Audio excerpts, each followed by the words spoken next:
Hey guys, this is Eckhart's Letter. Hello and welcome to another Star Wars lore video. Before we begin, I would like to do a very quick channel update. As some of you may have seen on Twitter, my main editing computer just kind of stopped working. Thankfully, I do have a usable backup, but you might notice my editing become a bit more simplistic, and also some of my assets are no longer reachable. Hopefully, we get a happy resolution to that. But on another note, I will also be sending some audio files out to other editors, and I'll make that clear in the videos, but you might see a style that's a bit different than mine. Again, hopefully a short-term issue. It's also very close to the holidays. I want to wish a Merry Christmas to everyone who celebrates and a Happy Holidays to everyone else. With the holidays and my editing problems, I'm not sure how many videos I'll have coming out in the next week or so, but just know I haven't abandoned ya. On that note, today's video was pretty short, but also interesting. So, the old Star Wars Expanded Universe was often split up into several different literary eras. Generally, that includes the Pre-Republic, Rise of the Empire, Rebellion, New Republic, New Jedi Order, and Legacy eras. The Legacy era is arguably the strangest and least popular era among fans, and even I've only rarely covered it on the channel, because to be honest, I'm due for a reread. Legacy is comprised primarily of the Legacy of the Force and Fate of the Jedi books, and the Legacy comic series. The Legacy comics in particular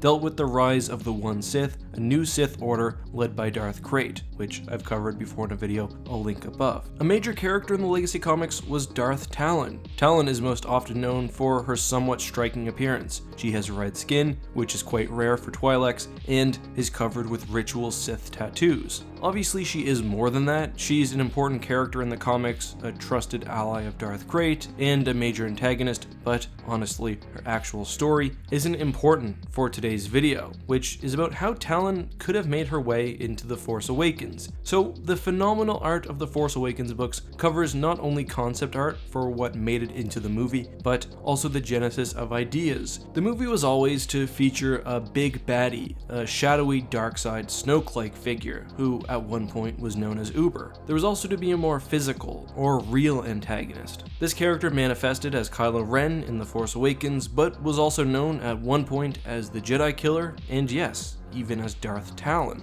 Let's dig into the art book, and unfortunately this won't take very long because there's not much about Talon in there. Primarily, we have this picture of her with Uber and an associated description, which talks about the simplicity of her tattoos and the fact that she's being puppeteered by a dark side user. However, we do also see her in two scenes later on. We have this one, where she's at a bar, and a second one, which shows a Jedi saving her from some sort of attack, which she repays by seducing and then killing him. I find the seduction bit the most interesting. So, the idea of a Jedi Killer was morphed pretty seamlessly into Kylo Ren. Basically, the Jedi Killer was the son of one of the Solos and would have killed his father. However, as Pablo Hidalgo explains in a now deleted tweet, the idea for Talon was that she would have corrupted the son of Han and turned him to the dark side. Perhaps the seduction in the turn had a romantic or sexual component, as again with this poor Jedi. So that would have really had perhaps 3 main bad characters instead of 2.